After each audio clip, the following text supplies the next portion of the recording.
एक बंदा तो भाई ने हद ही कर दी, कहता भाई तू अपनी अटेंडेंस छोड़ दे और मेरी प्रॉक्सी लगा दे।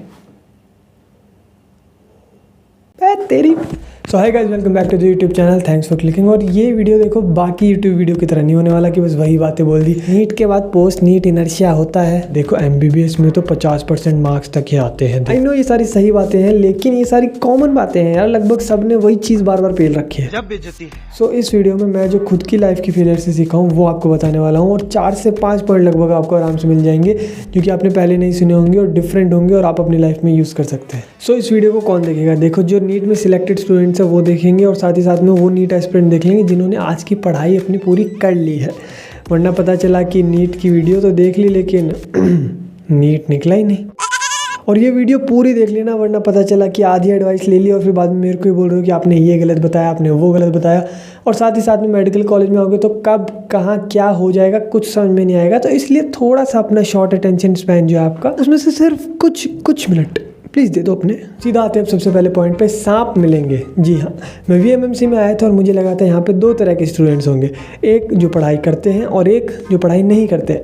लेकिन असल में यहाँ पे 2 तरह के स्टूडेंट्स थे, एक जो पढ़ाई करते हैं और बता देते हैं, और साथ में दूसरे जो पढ़ाई करते हैं लेकिन बताते नहीं हैं। सांप को पाल रहा था। तो अगर तुम एमबीबीएस में आ रहे हो तो तुम्हें पढ़ाई तो करनी पड़ेगी, और एग्जाम से पहले एकदम रगड़ के पढ़ाई करनी पड़ेगी लगभग 12-12 घंटे। इसलिए अगर तुम मेडिकल कॉलेज में आ रहे हो और एमबीबीएस करने आ रहे हो और तुमने सोचा है कि देखो मेरा एक भैया था या फिर कोई दोस्त था जिसने बताया था कि मैं तो एमबीबीएस में आ गया और उसके बाद से मैंने पढ़ाई करनी छोड़ ही दी, मत मानो भाई, ऐसे दोस्तों की मत मानो बात। और अगर तुम इधर मेडिकल कॉलेज में आए हो तो किस वजह से आए हो? अपने पैशन की वजह से, आई होप। तो इसलिए पैशनेटली पढ़ना, और मार्क्स की इतनी ज़्यादा चिंता मत करना जितनी आपको कॉन्सेप्ट बनाने की चिंता करनी है। Second point, either get a gold medal और जस्ट केयर अबाउट गेटिंग पास। क्यों? आप लोग ये बात ज़रूर सोचते होगे कि ये टॉपर्स मेडिकल कॉलेज में जाके सिर्फ पास होने की बात ही करते हैं। कहाँ गया कॉम्पिटिशन? नीट में तुम जितना ज़्यादा पढ़ते हो तुम्हारी उतनी अच्छी रैंक आती है और तुम्हें उस हिसाब से उतना अच्छा कॉलेज मिलता है। या तो तुम मेडिकल कॉलेज में एकदम जान लगा दो, गोल्ड मेडलिस्ट का टैग ले लो फर्स्ट आके, वरना जो सेकंड आया और जिसने 50% ला के सिर्फ पास हुआ, उन दोनों को ही सेकंड ईयर के क्लास में बैठना है भाई। सोचो कैसा होगा वो माहौल जिसमें सेकंड आने वाला और 50% वाला एक साथ बैठे हैं और 50% वाला बोल रहा है सेकंड आने वाले को, और भाई टॉपर कितने के बेच दिए marks. Third, interact with every single person of your batch. पूरी बात सुनो, शाय लोगों निकलो अपने घूंघट से, क्योंकि ये जो 5.5 साल में एक चीज़ जो तुम्हें बहुत कमाएगी वो है दोस्त। तो इसलिए जो तुम्हारे दोस्त है वो बस कॉम्प्रोमाइज़ वाले नहीं होने चाहिए कि बस जो रोल नंबर साथ में था बस उसके साथ बैठ गए और उसी के साथ दोस्ती हो गई है। वरना पता चला कि कॉन्वोकेशन हो रही है, 5.5 साल खत्म हो रहे हैं और फेयरवेल पे तुम्हें लग रहा है कि तुम किसी बंदे से मिले और लगा कि यार 5.5 साल इस बंदे के साथ बिताए होते तो क्या मज़ा आता। तो इसलिए लगभग 2-3 महीने लगेंगे, लेकिन 2-3 महीने में आपको हिम्मत करके लगभग सबसे बात करनी है। Fourth point, no emotional attachments. तो फिर क्या एमबीबीएस में रिलेशनशिप भी ना करें? बताता हूँ। तो देखो कबीर सिंह तो देखी होगी तुमने, हाँ बस वही नहीं करना, दोस्त बनाना, रिलेशनशिप में भी आना, सही पार्टनर के साथ में सही टाइम पे। लेकिन भाई किसी से इतना अटैच मत हो जाना कि वो चला जाए तो फिर तुम मतलब कबीर सिंह बने फिर हो। हालांकि रिलेशनशिप के ऊपर मैं एक अलग से वीडियो बनाऊंगा पूरी डिटेल की, क्या कैसे करना होता है, पूरा लव गुरु बनेंगे भाई। लेकिन तब तक सिर्फ एक बात समझ लो कि इमोशनली अटैच एकदम कट्टर तरीके से तुम्हें सिर्फ अपने मम्मी पापा से होना है। Fifth, you have to become a time bender. नहीं भाई शक्तिमान का भतीजा नहीं। अब तुम्हें पहले की तरह कोचिंग वाले सब कुछ नहीं बताएंगे कि इस टाइम पे ये करना है और सब कुछ सेट नहीं मिलेगा तुम्हें। अब तुम्हें खुद के लिए डिसाइड करना होगा अपना शेड्यूल और कौन सी चीज़ों को कितना टाइम देना है, कितनी देर तक देना है और क्या क्या चीज़ों को टाइम देना है, सब तुम्हें सोचना होगा। कहाँ पे तुम्हें ना बोलना है ये भी तुम्हें सोचना होगा for the sake of productivity. जैसे तुम्हें कोई एक्टिविटी दिखी कि यार इसमें इतना कोई खास मज़ा नहीं आएगा, इसको छोड़ देता हूँ, अभी 2 घंटा पढ़ाई कर लेता हूँ, बाद में मज़े कर लूँगा। वरना पता चला एक बंदा आया जिसकी 5 से 8 टाइमिंग है टाइम पास करने की, उधर कर लिया टाइम पास, फिर बाद में 8 से 11 किसी और की टाइमिंग थी, उसके साथ भी कर लिया टाइम पास। बस यही टाइम पास करते करते 1 साल पास हो जाएगा, प्रॉफ पास हो जाएंगे, उसमें हमारा मुन्ना पास नहीं होगा, फिर बेचना ठेले पे पास। तो इसलिए be productive and plan everything including your fun time. 7th, accept your weaknesses and work on them. अब कई सारे यूट्यूबर्स में बोल रहे होंगे देखो ये जो तुम्हारी हॉबीज़ है ना इन्हें मत छोड़ना, ये जो करने में तुम्हें मज़ा आता है ना वो ज़रूर करना। बुलशिट। यार कोई यूट्यूबर कुछ भी बोल देता है और मतलब लगभग सारे वही चीज़ सेम बोल देते हैं बिना सोचे। आई थिंक देखो कोई भी चीज़ अगर तुम्हें करने में मज़ा आ रहा है और तुम कंफर्टेबल हो करने में, जैसे तुम्हें गिटार पहले से बजाना आता है और तुम उसे परस्यू कर रहे हो गिटार बजाने को, तो यानी तुम अपनी कंफर्ट जोन में हो, और कंफर्ट जोन में कभी खुशी नहीं मिलती है दोस्त। तुम्हें नीट निकालना था, तुमने नीट निकाला, तुमने मेहनत करी और अपने कंफर्ट जोन से बाहर गए। तुमने ऐसा कुछ किया जिसको करने में तुम्हें एफर्ट्स लगे, तुम्हें डिस्कम्फर्ट फील हुआ, और फिर उस डिस्कम्फर्ट के बाद जब तुम्हें एक रिज़ल्ट मिला, जब तुम्हें एक अचीवमेंट मिली, अब ये जो चीज़ तुम्हें मिली है ये होती है खुशी। जब रिज़ल्ट आया होगा तब आंखों में आंसू आए होंगे ना, वो होती है खुशी। ये जो खुशी है ये एक नया फ़ोन खरीदने वाली जैसे खुशी नहीं है, वो एडिक्शन होता है, वो स्टिमुलेशन होता है, वो कंफर्ट होता है। ये जो असल खुशी है ये तुम्हारे साथ पूरे लाइफ रहने वाली है। इस फीलिंग को जो नीट निकालने के बाद आती है उसको हमेशा चेरिश करोगे और इसकी इंटेंसिटी कभी कम नहीं होगी। तुम हमेशा इस बात पर प्राउड ज़रूर रहोगे कि हाँ यार, एक टाइम पर मैंने नीट निकाला था इतनी ज़्यादा मेहनत करके। तो इसलिए बचपन से आज तक जो चीज़ का तुम्हें फियर रहा हो, उस फियर को तुम्हें एलिमिनेट करना है। तुम्हें जो करना है वो कर लेना, जैसे गिटार बजाना है वो बजा लेना, लेकिन जो अपना फियर है, तुम्हें कोई भी चीज़ से डर लगता है, उसे तुम्हें किल करना है। जैसे मैं अपने बारे में बताऊं तो मेरे को हमेशा स्टेज फियर था, और लगभग कॉलेज ज्वाइन करने के कुछ 5-6 दिनों के अंदर ही मैंने सारे HODs और सारे प्रिंसिपल के सामने वाइट कोट सेरेमनी में एक स्पीच दे दी।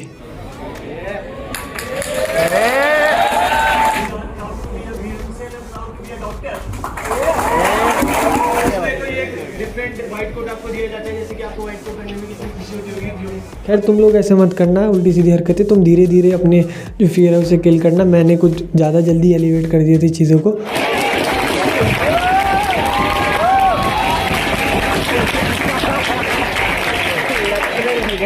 भाई मुझे लेजिट भगा दिया था पोडियम से उस दिन।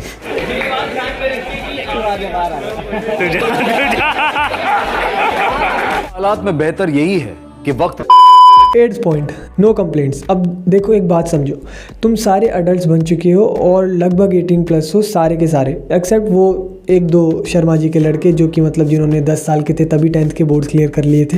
तो अब हम जो स्टूडेंट्स हैं उनका एक अलग यूनियन होता है और तुम्हें एक सर्टेन लेवल ऑफ यूनिटी दिखानी होती है। ये अब स्कूल की तरह नहीं रह गया कि कोई भी मतलब दिक्कत हुई तो तुम्हें जाके टीचर को कंप्लेंट कर दी, ऐसा नहीं होगा। कोई भी तुम्हें सीनियर से रिलेटेड, प्रोफेसर से रिलेटेड, PG SR कोई भी टीचिंग फैकल्टी है, किसी से रिलेटेड या स्टाफ से रिलेटेड कुछ भी दिक्कत होती है तो सबसे पहले अपने स्टूडेंट जो हैं अपने आसपास उनके अंदर सॉल्व करने की कोशिश करो, सबसे पहले अपने बैच में। हाँ, लेकिन मैं ये नहीं कह रहा हूँ कि तुम्हारे साथ कुछ बहुत ज़्यादा गलत हो गया जो कि तुमने स्टूडेंट्स में सॉल्व करने की कोशिश करी और फिर भी सॉल्व नहीं हो रहा है, तो उसके बाद तुम ज़रूर पेरेंट्स को और प्रोफेसर को सबको बताना। ऐसा नहीं कि अपने अंदर ही दाब के रख लिए कि नहीं भाई हम तो स्टूडेंट्स हैं, हम तो किसी को बात नहीं बताएंगे, अपने अंदर ही मर लेंगे, हम बताएंगे नहीं किसी को। तो अपने स्टूडेंट के अंदर ही बात रखने की कोशिश करो, वरना पता चला कि फिर तुम टारगेट होने लग जाओगे। बाद में सब कह रहे हैं कि ये भोंदू है, ये गंदा बच्चा है, ये इससे बात नहीं करनी। और हाँ, एक और इम्पॉर्टेंट बात, अब क्या होता है कि 99% केसेस में तो टीचर अच्छा ही पढ़ाते हैं, लेकिन तुम्हें अगर ऐसा लगे ना कि कोई टीचर है जो अच्छा पढ़ाता नहीं है तो भाई कंप्लेन 100% नहीं करनी। 9th, show unity. अब मेरी पूरी बात सुनो, कोई भी जैसे मास बंक होती है तो तुम्हें उसे सपोर्ट करना है अगर सच में जेन्युइन रीज़न है तो। कोई भी किसी को भी हेल्प चाहिए होती है तो जेन्युइनली तुम्हें पूरी कोशिश करनी है उसकी हेल्प करने की, क्योंकि यार तुम यहाँ पे 5.5 साल लगभग रहने वाले हो। सोचो तुम कितना चेंज होगी और तुम्हें कितनी हेल्प चाहिए होगी, कितनी तुम्हारी दोस्ती टूटेंगी, बदलेंगी।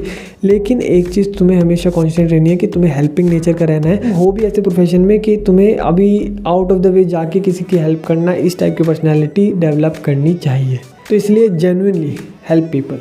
10th and the most important advice, भाई किसी से लड़ाई मत करना, किसी से क्वारल कुछ मत करना। तुम्हें अगर लगता है भाई कुछ मिलेंगे तुम्हें ऐसे नमूने कि तुम्हें लग रहा है कि भाई इसके 2 कंटाप लगा दूँ, इतना ऐसी कुछ टॉक्सिक हरकत कर देंगे या फिर ऐसा कुछ उल्टा सीधा इरिटेटिंग फ्रस्ट्रेटिंग कर देंगे, तुम्हें लगेगा कि यार ये बस बहुत पारे के बार हो रहा है और लगभग तुम्हारा हो गया ख़त्म कि भाई ये बंदे के लगाओ कंटाप। लेकिन तुम्हें अपने आप को इस टाइम पर कंट्रोल करना है और तुम्हें कहीं अकेले जाना है और फिर दिमाग से सिचुएशन को डील करना कि तुम्हें क्या करना चाहिए।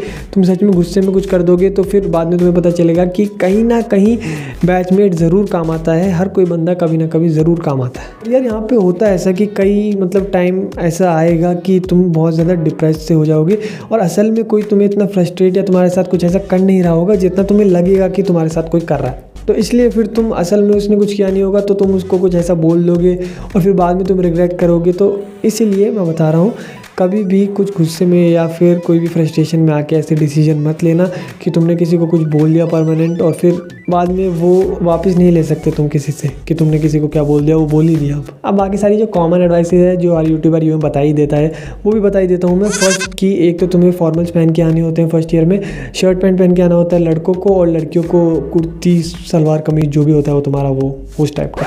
सीनियर्स को कभी भैया दीदी मत बोलना। मैं तो जैसे अच्छा बच्चा हूँ, मैं तो बुरा नहीं मानता। आओ एक बार।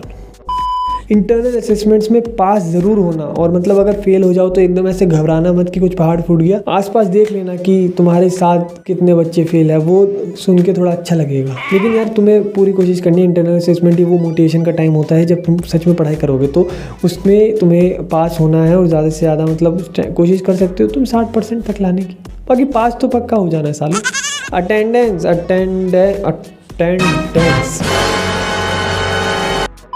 भाई एग्ज़ाम से पहले के लिए बचा के रख लेना। पता चला तुम गुलछर्रे उड़ा रहे हो, फिर बाद में मेरे दोस्तों को प्रॉक्सी का मैसेज आता है कि भाई प्रॉक्सी लगा दियो।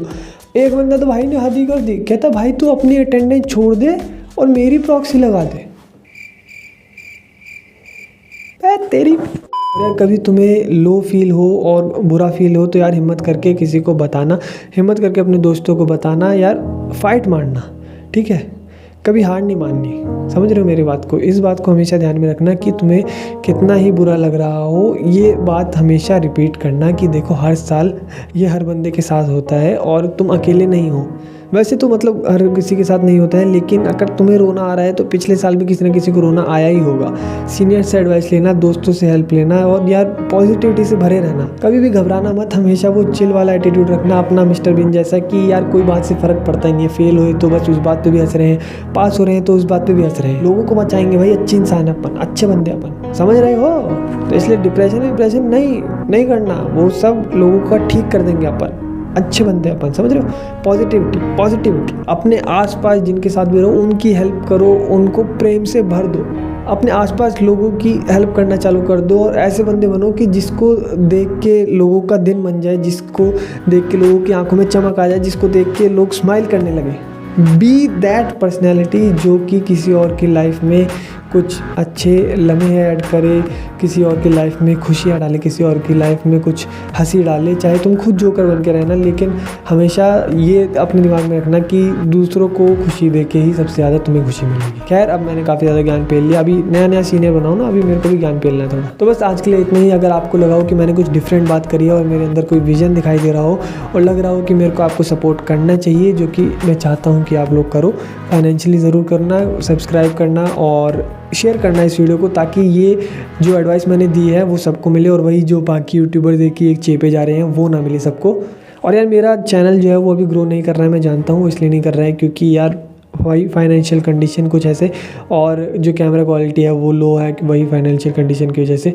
लेकिन यार करेंगे अपन भी, धीरे धीरे ग्रो करेंगे और फिर ये जो यूट्यूब एडसेंस मेरा चालू हो गया, इससे एक नया कैमरा ले लेंगे और जाएंगे भाई अपन भी 100K तक जाएंगे, ये अपन का वादा है तुमसे। सो मिलते हैं अगली किसी वीडियो में, तब तक के लिए take care and thanks for watching.